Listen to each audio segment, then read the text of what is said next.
여자 연예인 중 쿨한 이미지로 보이는 여러 연예인들 중에서 이혜영이 가진 독특한 쿨레는 시대가 변해도 매력적입니다. 연예인 최초로 12억짜리 다리보험을 들었던 그녀의 엄청난 각선미는 물론이고 한 차례 결혼 실패의 아픔에도 불구하고 재력가 남편을 만나 화목한 가정을 이루었죠. 또한 남편이 자식을 자신이 낳은 자녀처럼 항상 아끼고 사랑했던 그녀의 모습에 대중들은 보이는 이미지와 달리 굉장히 속이 깊은 사람이라 칭찬하고 있습니다.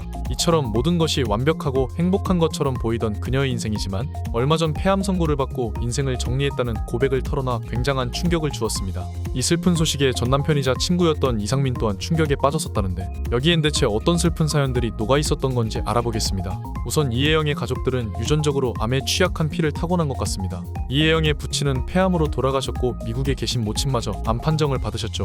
이혜영은 모친의 암 판정 소식을 듣고 한국으로 모셔와 병간호를 고민하던 찰나 다음날 본인도 폐암 선고를 받게 된 운명의 장난 같은 일을 겪게 되었습니다. 부모의 암 판정을 듣고 하루 차이로 자식마저 암 판정을 받는다는 건 마치 소설에서도 생각하기 힘든 굉장히 비극적인 스토리일 것입니다.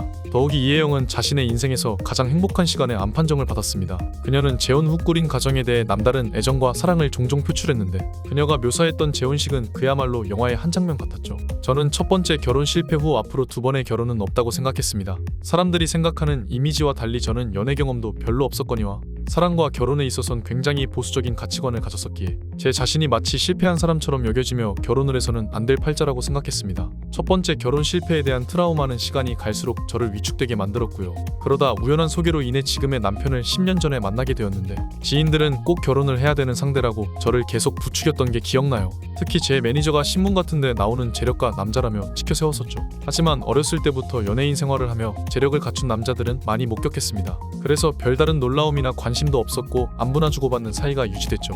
그런데 부모님의 암 진단과 나이가 드시며 악화되는 건강을 보고 계속해서 혼자 사는 모습을 보이는 건 굉장한 불효라는 죄책감이 밀려왔어요. 그때부터 소개팅을 통해서 여러 남자들을 만나기 시작했는데 남편이 그 얘기를 듣더니 갑자기 적극적인 대시를 걸어왔습니다. 제게 마음은 있었지만 용기가 없어 그동안 적극적이지 못했다고 고백하더군요. 사실 남편이 너무 재력가이다 보니 오히려 저는 두려움이 많이 앞섰습니다. 남들이 보기에 연예인 생활을 오래 했으니 저도 일정 수준의 재력이 있다고 오해하겠지만 신랑 말을 빌리자면 제가 그렇게 돈이 없을 줄은 몰랐다고 놀랬을 정도였죠. 한 예로 제가 다이아 귀걸이를 하고 있었는데 남편은 이게 진짜인 줄 알았나봐요. 어느 날 밥을 먹는데 귀걸이에 다이아가 빠져있어 쓰레기통에 버렸더니 남편은 엄청 놀라면서 쓰레기통을 뒤진 후 다이아를 버리면 어떡하냐고 화를 낼 정도였죠. 남편도 연예인인 제가 가짜 다이아를 차고 다닐지는 상상도 못했던 겁니다. 제가 돈이 생각보다 없었던 건 제 개인과 가족 문제 같은 복잡한 스토리가 존재했어요. 이혼 후 빚더미에 올라앉아 계속값 하나 갚고 빚을 갚은 뒤엔 생활비를 빼고 전부 기부했습니다. 그냥 조금씩 벌며 행복하게 살자는 마음으로 10억을 기부했더니 저는 거지가 되었었죠. 남편은 이 스토리를 따뜻하게 이해해줬고 저는 위안받는 느낌이 들어 호감이 생겼습니다. 그렇게 만남을 이어가다 다시 없을 거라고 생각했던 두 번째 결혼식을 올렸습니다.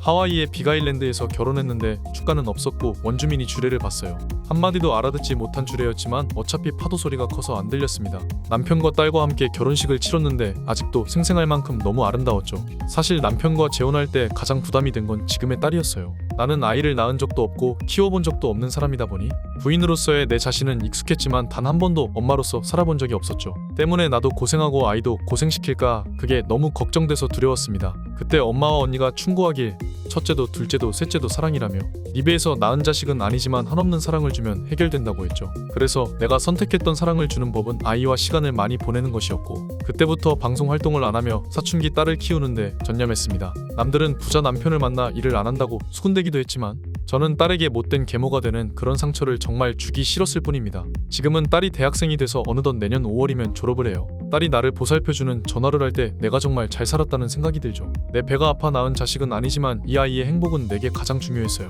저는 공부도 잘 못해서 교육을 어떻게 해야 되는지도 몰랐는데 오히려 명문대를 나온 남편은 저보러 알아서 하라며 관심이 없었으니 자칫 내가 아이의 인생을 망칠까봐 대학에 들어가기까지 항상 긴장했습니다. 교과서부터 학원까지 일일이 알아봤고 같이 배운다는 심정으로 같이 공부했죠. 그러던 중 3년간 아이를 과외해준 선생님이 제게 이런 말을 해주었습니다. 제가 보기에 따님이 어머니를 굉장히 시험하고 있었는데 모르셨죠? 저는 이게 무슨 소리인가 했었는데 자세한 얘기를 들어보니 다음 같았습니다. 딸이 내가 본인을 진심으로 사랑하는지 혹은 겉으로만 챙겨주는 척하는 건지 그렇게 새엄마의 사랑이 진짜인지 계속 여러 번 시험을 했다고 하더라고요. 아이가 그런 생각을 하며 지냈다는 게 너무 슬프고 안타까워 크게 눈물이 났죠. 이런 과정을 다 겪고 조금씩 가까워진 게 현재 제가 사랑하는 가족들입니다. 라며 지금의 남편과 딸에 대한 각별한 애정을 표현했던 그녀였습니다. 하지만 하늘이 무심하게도 이혜영은 폐암 선고를 받고 급하게 병원으로 실려갑니다. 이제 막 새로운 행복을 시작하려던 인생을 몇 년 즐겨보지도 못하고 말입니다. 이혜영은 충격적인 폐암 선고를 받고 운명이라 생각하며 인생을 정리할 정도였죠.